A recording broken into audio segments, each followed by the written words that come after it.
का कही भैया धानवा में इतना दवाई मनियो खादर पानी छुटी हो साला पियर का पने नहीं खे जाते ये तो पियर हो गइल बा कौन दवाई मारी साला दिमागे काम नहीं के कर ए तो उसा घबराई जाला।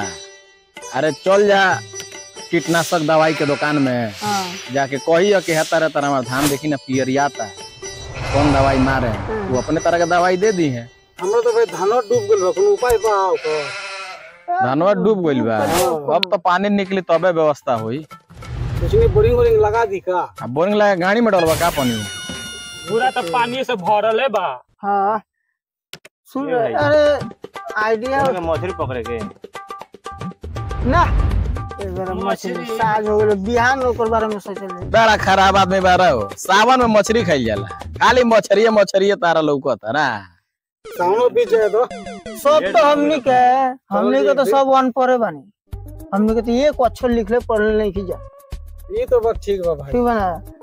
अरे गांव में को एगो लइका बा कम से कम ओखनियो के पढ़ ले तो तनी बढ़िया होई। सही बात बा भाई सब के पढ़ ली तो लखेराई के करी सब केहू लोखरई करता ये बात सही है बा। ठीक बा आ एको गोरा मने गिनती में एको गोरा आवत नहीं है कि पढ़ले बरस साहब अनपढ़ के अनपढ़ सब कहू एक अक्षर जानकारी नहीं हमनी के लिखल पर होइले ने कौन पर हमनी के पानी तो लेके दे के कौन लिखल हमारे को लइका बा सारे दिन भर उखियारी में घूमता पढ़े कहता नहीं तो नाकुर नुकुर करता सारे। पढ़ लिख ली तो लंठई बाजी के करियो में बताओ ना ओकरो खातिर आदमी चाहिए कि ना की कहलो बरा होई चाहिए शाम के होई चाहिए गांव भर में लौंडिया बाजी करी ओकरा ला टाइम चाहिए ना सब पढ़ लिख ली स्कूल में टाइम दे दी तो एकरा टाइम निकाली तनी खइले नहीं होगा तो द ना तनी बनाई खैनी दहो छोरो पढ़ी चे ना पढ़ी जान लुगाई अपन सब साला सब नशा करेला हमार लइका सारे का कई सब लंठ बने एकर बरा तू बड़का बाप पियो तो लेके ना पी तू साजी के जाके पिए है तो ओकर लेके ना जा मेरे पी को तो चाची दियो तनी पटियाला एक पैक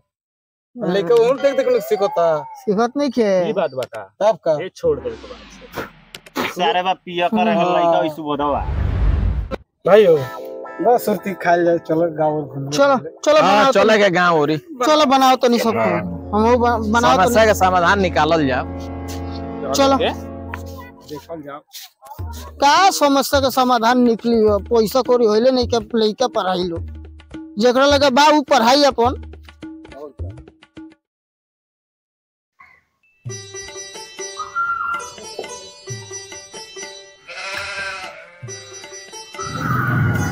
बोला हाँ बाबूजी ए बोला हाँ बाबूजी बोली गांव में तो केहू पढ़ल लिखल नहीं थे सब अनपढ़ गवार बा हमो चाहतनी कि तोरा के तनी विदेश भेजी तू पढ़ लिख के तनी सुख आदमी हो जा डॉक्टर बन चाहे कुछ बन जोन चीज बने भाई धन हमार कोना काम में आई बिहान सुबह तैयार हो जाइयो हाँ तारा वीजा पासपोर्ट सब बना देले बानी दिल्ली से फ्लाइट बा तारा ठीक बा टाइमली चल जाइए बिहान तैयार हो जाइयो ठीक बा सब सरिया लो सरिया लो हम तनी आओ तनी गाँव के खबर देख के वाह मजा गई बाप जा तनी बाबजी कॉल बा विदेश भेजे खातिर जा तनी 2-3 गो रोहिस पटा के साहब मजा आ जाई हो जा खूब रंग रंग के होई रंगली मिली सब खेलाई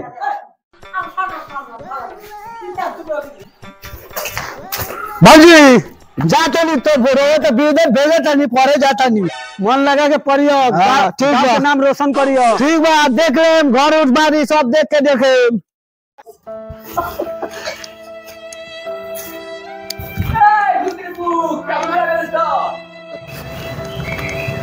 भादर डैडी कौन हो रे भोला डैडी अरे बाबू विदेश से चल आइले पढ़ के जा तो ठीक ठाक बारे नु जन ये कौन हुलिया पढ़ले बरा बाबू इंग्लिश जे पैक बॉक्सिंग जियो हमर बाबू जियो ऐसा में शान करियो हमरा मोच के हां दी ये पैक से मी खुदा हुलिया पैक से मी पापा बाबू हमार चलो बाबू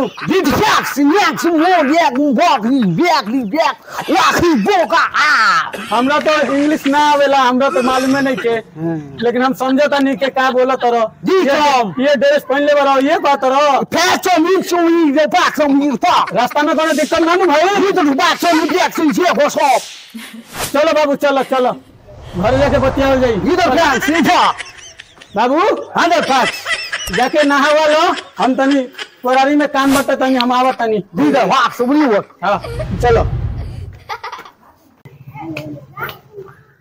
जानते रे गोल रही खेतवा में ये बेरा तनी ठीक ठाक बा, लेकिन मन हमार ठीक नहीं। और छिटो बड़ा दवाइया। हाँ दवाइया छिटाइल बा। चलो सही हो जाई। ठीक बा। हमरा तो खेत के पानी सब गइल बस हो गइल। हां फादर और केना ले यूरिया पोटाश माटी का खाली स्प्रे पौधे मौलिक मस्त हो जाए। ठीक है बाबा बोला बात कौन क्या हो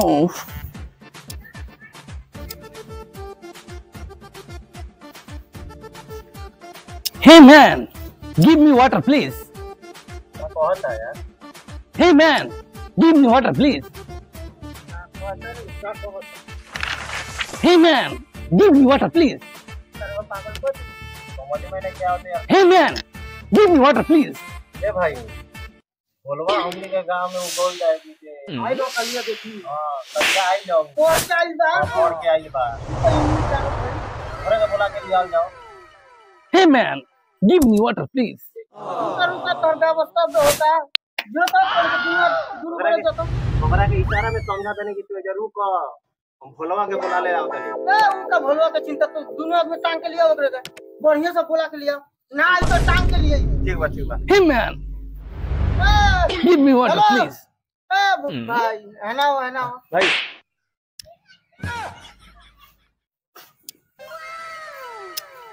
हर उपाय अब व्यवस्था होता है। एक आदमी के पढ़ले बा हमनी के गांव के ठीक बा। हमनी के गांव के एक आदमी पढ़ले बा ओकरे के गोल भेजले बानी बुलावे खातिर। उहे तो हर व्यवस्था तो सारा इंग्लिश अंग्रेजी के बुखार झाड़ी हुए आओ तब Kashum, क्या बोलता चुपचाप रह तोर वो इंग्लिश के बुखार अब झाड़े वाला बा। आवत हमनी के गांव में एगो भोलवा पढ़ले बा विदेश से पढ़ के आइल बा गोधन विदेश से। ए गोधन के लइका पढ़ले बा ओकरा के भेजले बानी बुलावे के। ठीक हो गया फ्रेंड सब है। ठीक हो फ्रेंड सारा बात नहीं चुपचाप रह। चलो ना तनी भोला बाबा को बुला लो, हमने आते नहीं कुछ समझ में। भोला बोलो बाबू। हाँ आओ ना तनी बड़ी। ए बाबू देखा ना पूरा गांव में तो अनपढ़े बारह हमनी के अनपढ़े बनी जा। देखा ना गांव में एगो विदेशी एगो आइल अंग्रेज पता ना वो का कहला समझ में कुछ ना आवेला। वो बताओ वो एंगा कहता तू एंगा कहला ये पढ़ले बा हो यार बता। तनी ये भोजपुरी में बोलो, हमने के ना आवेला समझ में। क्या बात है बोलिए।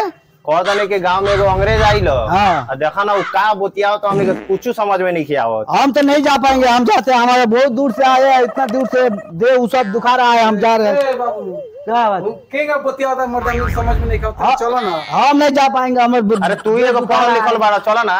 ना जा पाएंगे भाई। ठीक है बाबू चलो ना मर्दानी नहीं समझ में आवत का बोलो ता भाषा। अरे बहुत हमारा पेट दुखा रहा है, क्या करे, हम नहीं जाएंगे। पढ़ले बड़ा तो अगर तनी अहंकार दिखाओ तरह का। भाई गांव की इज्जत का सवाल बा। हम नहीं जा पाएंगे भाई ना ना ना भाई पकड़ पे एकरा के ए भाई हम ना जाएंगे। ना ना ना हम ना जाएंगे, हम ना जाएंगे। ओहो का होता भाई यार जन्ना कोनो इंग्लिश आदमी आइल बा जा। ये कौन रॉन्ग रूट भाई हो काको। अच्छा बुझा गई तो हमने के ना बुझाई रे। इंग्लिश में बोलता भेजले बानी। केकरा के अरे गोधना के लइका पढ़ के आइल बा भोलवा। अच्छा जौन विदेश गइल रहे पढ़े। हाँ। अच्छा उ तो आइल बा ना। ओकरे समझ के बात भाई ठीक कहले अब बोला ओकरा के कहां बा उ लौको तो नहीं खे। भेजले बानी। अच्छा अच्छा जना ठीक कहले आवते हो आवत तार समाधान हो जाई। ठीक बा सुनो ना लार बोलता रह हमार भेजले बानी। का कहता जानते का कहता भूकल पियासल बा का का जानो अब वही के जान- जाना था वो भूकल भोलवा सुनो ना भोलवा आई तो गिव मी वाटर प्लीज। का कहता गाथ नाथ हो ई कुछ कहता वे समझ में तो आई वो जा। भोलवा के समझ में आई वो आवता नु तो ओकर समझ देख- समझे में नहीं खाओ तो वही देख तरह के से उ- खाली बोलते भाई देख के उज्जर बा एक कुछ के समझे नहीं बतिया बार बार बोलता आया भोलवा के आवे दे ओके आ आओ तो होई भेजले वाले ढेर टाइम हो एक के बाद खाली बक बोलते बा हां हे तो फेंको थी। ए चुपचाप रहो यार सीरियस रहो ए ओ दे आगल बा हो बोलो हाँ आवता भोलवा आवता ले आओ ले आओ रे पढ़ के आइल बता करा टांग के लिए आओगे पड़ता का है ए भोलवा हां कहता नहीं सुन ना अरे आई बा कोनो इंग्लिश अंग्रेज हो ठीक बा का कहता तनी समझ बे हे man give me water please. वाह रे वाह देखो से कहो ना का गिव कहता मी वाटर प्लीज। बतियाओ करिए फट गए बोले में बतियावा ना बतियाओ ए भाई ये बोलो ना एकरा से कहो बहुत बढ़िया बोलता हाँ ना भोलवा सब जाने ला और क्या आइल बा ना पढ़ के आइल बा विदेश गिव मी से वाटर प्लीज।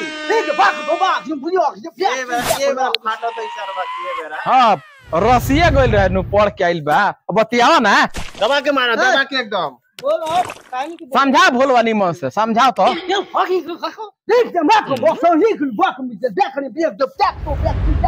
तर पैखाना निकल जे गाड़ के बोला ना इंग्लिश बोला तर गाड़ के पैखाना निकल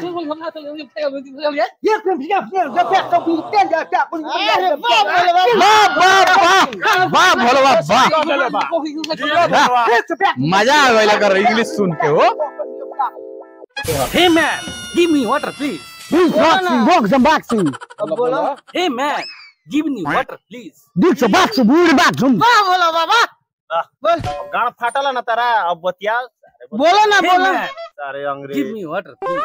और ऐसे नहीं मानेगा बड़का इंग्लिश बोलना है A B C D G F Y Z K Y Z ई का हो गेले अरे बेहोश हो गल बड़ा मारा इंग्लिश भारत वाला अच्छा फैन वाह बोलो ऐसा इंग्लिश बोल ले कि सारे वाह तो बेटा, बेहोश हो वाह। गइल बा यार फाड़ देने की ना हां हां जियो जियो इंग्लिश पढ़ के आइल बा थैंक यू भाई पढ़ के आइल बा सही के पढ़ इंग्लिश का गांठ फाड़ दिए साले रशियन से पढ़ के नहीं करे सही के पढ़ ले बा ए भैयो हां सही के पढ़ ले बा गार फाट गइल बा